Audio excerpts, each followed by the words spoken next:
ساتھ اے ایمان والو اپنے رب سے ڈرو، اللہ سے ڈرو، اور ہر نفس کو چاہیے کہ وہ چھانچ لے، دیکھ لے کہ آگے کے لیے اس نے کیا بھیجا، کیا تیاری کی۔ اے ایمان والو اللہ سے ڈرو، اور ہر نفس کو چاہیے کہ وہ یہ سوچ لے، یہ چھانچ لے، دیکھ لے کہ کل کے لیے اس نے کیا تیار کر کے بھیجا۔ واتقوا اللہ، اور ڈرو اللہ سے، ان اللہ خبیر بما تعملون، تم جو بھی عمل کرتے ہو اللہ رب العزت تمہارے ہر عمل سے خوب خبردار۔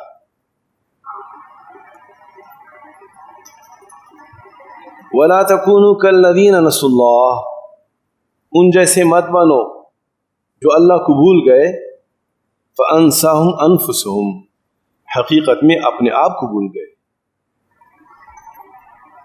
اولئک هم الفاسقون، یہ فاسق لوگ ہیں، فاسق لوگ تھے، اور جو ایسا ہوگا وہ فاسق ہوگا۔ لا یستوی اصحاب النار واصحاب الجنہ، جنت والے اور جہنم والے برابر نہیں ہو سکتے، کسی بھی اعتبار سے برابر نہیں ہو سکتے، بڑا فرق ہے دونوں میں، دنیاوی زندگی میں فرق، قبر میں فرق، آخرت میں بڑا فرق۔ اصحاب الجنت هم الفائزون، جنت والی ہی کامیاب ہے، دنیا میں کامیاب ہے اور آخرت میں کامیاب ہے۔ پھر فرمایا لو انزلنا هذا القرآن على جبل، یہ قرآن مجید ہم پہاڑ پہ نازل کرتے، لرأيته خاشعا متصدعا من خشیۃ اللہ، آپ دیکھتے کہ وہ اللہ کی خشیت، خوف سے کپ کپ آتا۔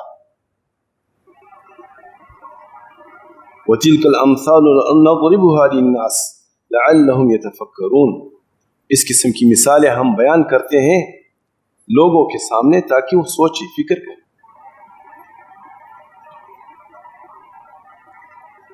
دوستو ہم مسلمان ہیں، ہم نے بڑا سودا کیا ہے۔ مسلمان ہونے کا مطلب یہ ہے کہ اس کا یہ پختہ عقیدہ ہے کہ اللہ رب العزت میرا سب کچھ ہے، اور اسی کی رضا جوئی سب سے مقدم ہے، اور اس کا حکم سب سے بالا ہے، اور اس کی خاطر ہر خواہش کو قربان کیا جا سکتا ہے، کرنا چاہیے، اور محمد الرسول اللہ صلی اللہ علیہ وسلم آخری نبی ہیں، اور وہ جو کچھ لائے ہیں آپ کی تعلیمات میں ہماری کامیابی ہے، ہم سمجھے یا نہ سمجھے، اور آپ علیہ السلام کی اطاعت میں ہماری کامیابی ہے، ہم سمجھے یا نہ سمجھے۔ ایمان کا ایک حصہ تو یہ ہے، جو اس معیار پر نہ ہو تو پھر ایمان کہنا، مومن کہنا دوستو غلط ہے، پھر دعویٰ غلط ہے، جھوٹا ہے۔ دوسرا ہمارا یہ اعتقاد ہے کہ یہ زندگی ہمیشہ کے لیے نہیں ہے، اور اس میں سب متفق ہے، سب جانتے ہیں کہ یہ زندگی ہمیشہ کے لیے نہیں ہے، لیکن ہمارا ساتھ یہ بھی عقیدہ ہے کہ مرنے سے انسان ختم نہیں ہوتا، مرنے کے بعد ایک دوسری زندگی شروع ہو جاتی، دنیا سے انسان منتقل ہوتا ہے، ختم نہیں ہوتا، زندگی ختم ہونے کے بعد پھر عالم برزخ ہے، اور اس میں بھی حیات ہے، کما یلیق بشانی، کیسی حیات ہے؟ ہماری سمجھ بہت کم ہے، ہماری عقل بہت کوتا ہے، ہم اتنا سمجھ سکتے ہیں جتنی ہماری عقل ہے، جتنا مشاہدہ ہے، لیکن جو اللہ نے فرما دیا، اللہ کے رسول نے فرما دیا، ہماری سمجھ میں آئے یا نہ آئے، آمنا وسلمنا، یہ ایمان ہے، اور ایمان بالغیب۔ پھر عالم برزخ کے بعد آخرت ہے، اور آخرت میں سب کچھ کا حساب ہوگا، موٹی موٹی بات ہے دوستو، کوئی مخفی نہیں ہے، کوئی مشکل نہیں۔ ہر ایمان والے کا یہ عقیدہ ہے کہ میں نے جو زندگی گزاری ہوگی وہ ساری زندگی سامنے ہوگی، جو اچھا کیا ہوگا اس کا اچھا بدلہ، جو برا کیا ہوگا اس کا برا بدلہ۔ یہ ہے ایمان کا تقاضا، اسی کو ایمان کہتے ہیں۔ پھر ساتھ ہمارا یہ عقیدہ ہے کہ ہم انسان ہیں، بشر ہیں، ہم سے کوتاہیاں ہوتی رہیں گی، اور اللہ رب العزت نے بھی اعلان فرما دیا ہے کہ بے شک آپ انسان ہیں، بشر ہیں، طبعی تقاضوں کی وجہ سے کوتاہیاں ہوتی رہیں گی۔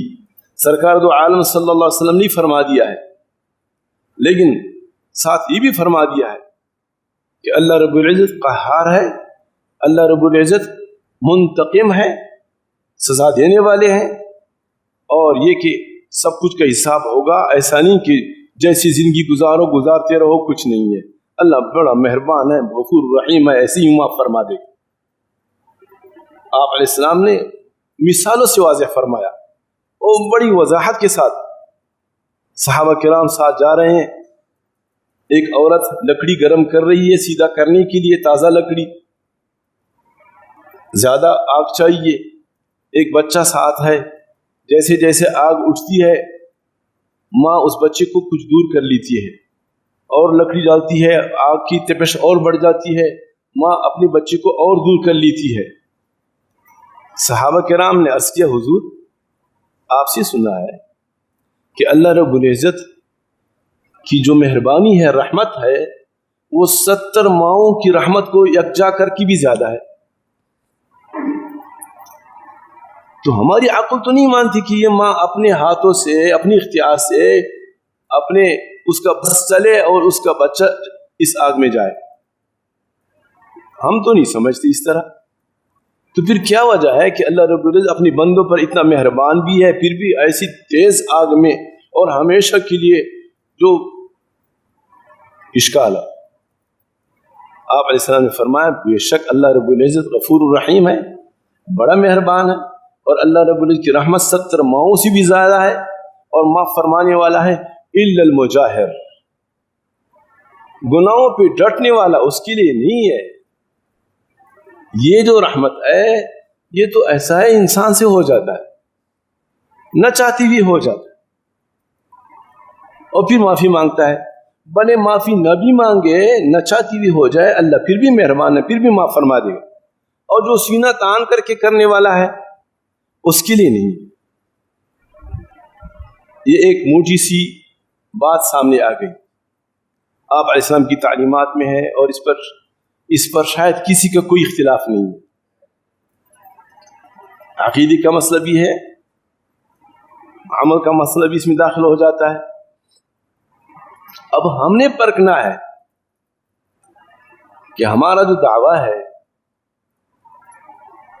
اور ہمارا جو سودا ہوا ہے، بڑا سودا ہوا ہے کہ دنیا میں زندگی اللہ رب العزت کے حکموں کے مطابق، آپ علیہ السلام کی تعلیمات کے مطابق گزارنے کے بعد ہمیں اللہ جنت عطا فرمائے گا۔ دنیا میں بھی کامیابی ہوگی، اور وہ کامیابی تھوڑی سی مخفی ہوگی، سب پر ظاہر نہیں ہوگی، ورنہ تو پھر امتحان کا مقصد ختم ہو جاتا ہے۔ یقین کیجئے، جو جنت کے راستے پہ گامزن ہے، وہ دنیا میں بھی بڑے خوشیوں میں ہے، مزوں میں ہے، اور جو جہنم کے راستے پہ گامزن ہے، وہ نظر آتے ہیں بڑے اچھے پھولے پھالے، لیکن یقین کیجئے کہ ان کی زندگی میں بھی جہنم کے اثرات ہیں، جلستے رہتے ہیں۔ وہ الگ بات ہے کہ ہمیں نظر نہیں آتا۔ جنت والے دنیا میں بھی کامیاب، آخرت میں بھی کامیاب، عالم برزخ میں کامیاب۔ تو ہم نے سودا بہت بڑا کیا ہے، لیکن اس سودا کے لیے کچھ مانگ بھی ہے۔ اللہ رب العزت نے مانگا ہے، ان اللہ اشتری من المؤمنین انفسهم واموالهم بان لهم الجنہ۔ جنت ہے تمہارے واسطے، اللہ نے تم سے خرید لیا ہے، تمہاری ذات کو، تمہارے مال کو۔ نہ تو اپنی چاہت سامنے ہو، مقابلہ میں آ جائے تو چاہت مٹ جائے، مقابلہ میں آ جائے تو آرام ختم ہو جائے، بلکہ مقابلہ میں آ جائے تو جان بھی چلی جائے، کوئی بات نہیں۔ جب ہم نے بیچ دیا ہے اپنی ذات کو، ذات کو بیچا ہے، مال کو بیچا ہے، اور بیچ میں جو چیزیں ہیں وہ بھی بیچ دی ہیں سب کچھ۔ خلاصہ یہ کہ اللہ کے حکم کے مقابلہ میں، اللہ رب العزت کے رسول کے طریقے کے مقابلہ میں نہ ہم نے اپنی ذات کی پرواہ کرنی ہے، نہ اولاد کی پرواہ کرنی ہے، نہ مال کی پرواہ کرنی ہے، نہ اپنے وطن وغیرہ، سب کچھ قربان ہونا چاہیے۔ جب سامنے یہ بات آ جائے کہ اللہ میرا یہ چاہتا ہے، میری ذات کا تقاضا کچھ اور ہے، میرا رب یہ چاہتا ہے، میری اولاد کا تقاضا کچھ اور ہے، میرا رب یہ چاہتا ہے لیکن میری جو مال کمانے کی ترتیب ہے وہ کچھ اور چاہتا ہے۔ ایسے میں اللہ کے حکم کو مقدم رکھنا ہے، باقی چیزوں کو مؤخر رکھنا ہے، ورنہ تو پھر سودا نہیں۔ تو میں یہاں آ رہا ہوں کہ ہم نے یہ دیکھنا ہے کہ ہم ان میں تو داخل نہیں ہے جو مجاہر ہے، جو تان کے گناہ کرتا ہے، جو ڈٹ کے گناہ کرتا ہے، کہیں ہم وہ تو نہیں ہے۔ بھئی غور سے سنو اور خود بھی اس پہ غور کرو دوست، جو میں نے سمجھا ہے آپ بھی سمجھنے کی کوشش کرو۔ اللہ نے انسان کو عقل دیا ہے، علم دیا ہے۔ ہماری جو ترتیب چل رہی ہے زندگی کی، وہ کہیں ہم مجاہر تو نہیں ہے، ڈٹ کے گناہ کرنے والے تو نہیں ہیں۔ دنیا کی ترتیب ہے قربانی کے لیے جانور لینا ہے تو بھی کچھ تیاری کر کے جائیں گے، ایسے نہیں خالی جیب یوں چلے جائیں۔ منڈی جانا ہے، جانور لینا ہے، جیب بالکل خالی ہے، کچھ نہیں ہے، وہ اللہ خیر کرے گا۔ اور ساتھ ساتھ گھر والی بھی بتا رہے ہیں، دوست بھی بتا رہے ہیں، بھئی جانور لینا ہے تو کچھ تیاری کی ہے، کچھ جیب میں کچھ رکھا ہے؟ نہیں اللہ خیر کرے گا۔ یہ بولو اس غلطی کو مجاہر کہیں گے یا یہ خطا ہے؟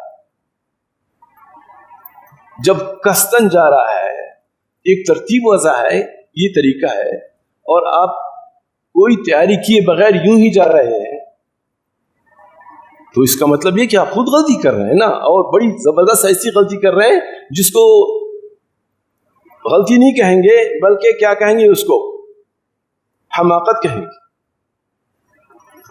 اور ڈٹ کے غلطی کرنے والا کہیں گے۔ دعویٰ ہمارا کچھ ہے، لیکن ترتیب جو ہماری زندگی کی ہے وہ اس پہ بنی ہوئی ہے کہ کوئی مسئلہ نہیں۔ زیادہ سے زیادہ شیطان پھر وہ وسواس ڈال دیتا ہے، اللہ غفور رحیم ہے۔ بے شک اللہ غفور رحیم ہے، لیکن ہم مجاہر نہ ہو، ڈٹ کے کرنے والے نہ ہو۔ قربانی کی الحمدللہ ہماری ایمان ہے، ہمارے اعتقاد ہے۔ آپ علیہ السلام نے سچ فرما دیا ہے کہ جس نے اخلاص کے ساتھ قربانی کی اس کے گزشتہ سارے گناہ معاف ہو جاتے ہیں۔ مراد اس سے صغیرہ گناہ ہے، کبیرہ گناہ توبہ کے بغیر معاف نہیں ہوتی۔ تمام علماء نے لکھا کہ کبیرہ گناہ کے لیے باقاعدہ معافی مانگنی ہوگی اور اس کو ترک کرنا ہوگا، اور آئندہ کے لیے نہ کرنے کا عزم کرنا ہوگا، تب جا کے بھی معاف ہوتی، وہ گناہ معاف ہو جاتے۔ عام جو انسان سے لغزش ہوتی رہتی ہے، کوتاہی ہوتی ہے، سستیاں ہوتی رہتی ہے، وہ قربانی سے بھی معاف ہو جاتے ہیں۔ تو جتنی بھی آپ کی عمر ہے، 60 سال کے ہیں، 70 سال کے ہیں، 80 سال کے ہیں، قربانی کا عمل کیا اخلاص کے ساتھ، شیطان چھوڑتا نہیں ہے۔ آسان نہیں ہے جنت حاصل کرنا، آسان نہیں ہے۔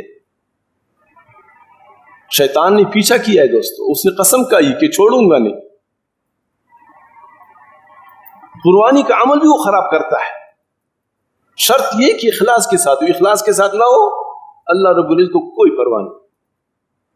تو اللہ نے فرما دیا کہ ہمیں نہ گوشت چاہیے نہ خون چاہیے، ہمیں تو تمہارا اخلاص دیکھنا ہے۔ تو اخلاص کے ساتھ ہو تو یہ ایسا بڑا عمل الحمدللہ اللہ نے آپ کو توفیق عطا فرما دی کہ سارے گناہ معاف ہو گئے، اس سے سارے گناہ معاف ہو گئے۔ گویا کہ ایک نئی ترتیب شروع ہو گئی، پتہ نہیں کب موت آ جائے، اگلی قربانی سے پہلے ہو سکتا ہے موت آ جائے۔ تو اگر ہم اپنے وعدوں پہ اور اپنے اس اعتقاد میں سچے ہیں تو دھیان کی زندگی گزارنی ہے. یا ایھا الذین آمنوا اتقوا اللہ ولتنظر نفس ما قدمت لغد. دھیان کی زندگی گزارنی ہے, بچتے بچتے زندگی گزارنی ہے. نمازوں کا اہتمام کرنا ہے, زکوٰۃ فرض ہے تو زکوٰۃ کا اہتمام کرنا ہے, کسی کو اذیت نہیں دینا, جھوٹ نہیں بولنا, زناکاری نہیں کرنا, حرام چیز سے بچنا ہے. جو ساری زندگی کی ترتیب ہے اس پہ چلنا ہے, تب جا کے یہ تیاری شمار ہوتی ہے. صرف نماز پڑھنا تیاری شمار نہیں ہوتی. نماز بہت بڑا عمل ہے, لیکن کوئی یہ سوچے کہ بس میں نماز پڑھتا ہوں باقی کوئی بات نہیں, بہت غلط سوچتا ہے. تو اخلاص کے ساتھ قربانی کی ہو, اخلاص کے ساتھ نہ ہو تو پھر قربانی بھی اللہ کو نہیں چاہیے. ایسا بھی ہوتا ہے کہ بغیر اخلاص کے ہوتا ہے, بہت دیکھنے میں آ رہا ہے. لیکن چونکہ وہ اندر کی صفت ہے, اندر کا جذبہ عمل سے کچھ واضح تو ہوتا ہے لیکن پوری طرح نہیں, اس لیے آپ کسی کے بارے میں نہیں کہہ سکتے کہ اس کی قربانی اخلاص کے ساتھ نہیں تھی. اس کی خود کو پتہ چلتا ہے اور اللہ کو پتہ چلتا ہے. اللہ تبارک و تعالیٰ نے ضرور پوری کرنے کی مکمل اللہ نے اختیار دیا ہے, ضرور پوری کرو. اور اللہ تبارک و تعالیٰ نے جائز راستہ اختیار کرتے ہوئے سہولت اپنانے کی بھی اجازت دی ہے. ضرورت, سہولت, لیکن نمائش کی اجازت نہیں دی. نمائش کی اجازت نہیں. اور یہ جو تین اصول ہیں یہ سب کچھ میں ہے. مکان ضرورت ہے, کپڑا ضرورت ہے, قربانی کا حکم ہے تو قربانی ایک ضرورت ہے, گاڑی ضرورت ہے, یہ ساری ضروریات ضرورت پوری کرنے کے لیے اللہ تبارک و تعالیٰ نے مکمل اختیار دے دیا ہے. اور الحمدللہ ضرورت پوری ہوتی رہتی ہے. کھانے کی ضرورت پوری ہو رہی ہے, پہننے کی ضرورت پوری ہو رہی ہے, رہائش کی پوری ہو رہی ہے, اور جتنی بھی یہ ساری چیزیں ہیں عبادات میں ضرورت پوری ہو رہی ہے. لیکن دوسرا درجہ ہے ضرورت کے بعد سہولت کا. ضرورت تو بہت کم ہے, لوگ ایسے ہوں گے شاید کہ ان کی ضرورت پوری نہ ہو یا بڑی مشکل سے پوری ہو. الحمدللہ پوری ہو رہی ہے. ادنا سے ادنا درجہ آدمی کی بھی ضرورت پوری ہو رہی ہے. لیکن سہولت ہر کسی کو حاصل نہیں ہوتی. شریعت نے مکمل اختیار دیا ہے کہ اگر جائز راستہ ہے تو سہولت بھی اختیار ہے. سہولت کیا ہے؟ قربانی کا جانور اچھا ہو, خوبصورت ہو, جاندار ہو, اور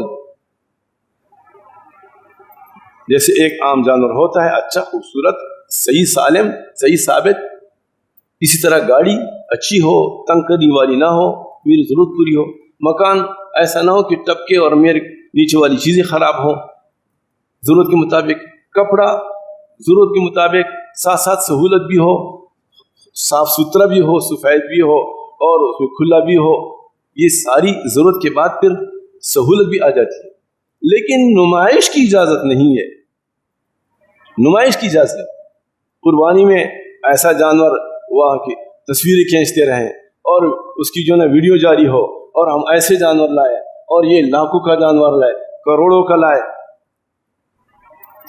اسی طرح مکان کے بارے میں یہی حکم ہے, گاڑی کے بارے میں یہی حکم ہے, کپڑے کے بارے میں بھی یہی حکم ہے کہ نمائش نہ ہو.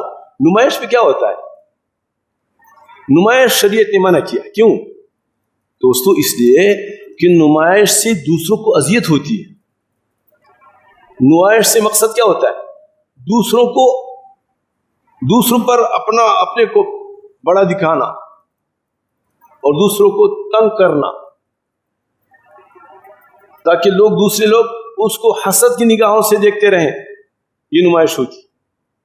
تو اگر نمائش کی قربانی ہے تو قربانی سے گناہ معاف ہونا دور کی بات ہے, شاید پکڑو. اس طرح دنیاوی جتنی بھی ضرورت یہ زندگی گزارنے کی ترتیب ہے، ضرورت ہو سہولت ہو ٹھیک ہے، نمائش ہو تو ٹھیک نہیں ہے۔ تو اپنی زندگی کی ترتیب دوستو صحیح رخ پہ ڈالو اس آیت کو دیکھتے ہوئے۔ اے لوگو، اے ایمان والو، اللہ سے ڈرو اور دیکھ لو کہ کل کے لیے کیا تیار کیا ہے۔ ہماری پوری زندگی سے ایک ایک عمل سے یا جنت بنتا ہے یا جہنم، ایک ایک عمل سے۔ ہم بولتے ہیں یا کچھ ہاتھوں سے کچھ عمل کرتے ہیں، پیروں سے کچھ عمل کرتے ہیں، اس سے لازماً ہر عمل سے یا تو جنت یا جہنم، زیادہ زیادہ مباح کہ اس سے کچھ نہیں ہوتا، لیکن وہ بہت کم چیزیں ہیں۔ تو یہ فکر ہونی چاہیے، اور یہ فکر ویسے حاصل نہیں ہو سکتی دوستو جب تک ہم ایمان بنانے کے لیے فکر مند نہ ہو۔ اللہ رب العزت کی صفات پر جب تک یقین نہ ہو تو اس وقت تک یہ چیز نہیں حاصل ہو سکتی۔ ماحول ہمارے اوپر غالب ہے، ادھر سے ادھر سے بہت جلدی ہم متاثر ہو جاتے ہیں اور ہمارا کام خراب ہو جاتا ہے۔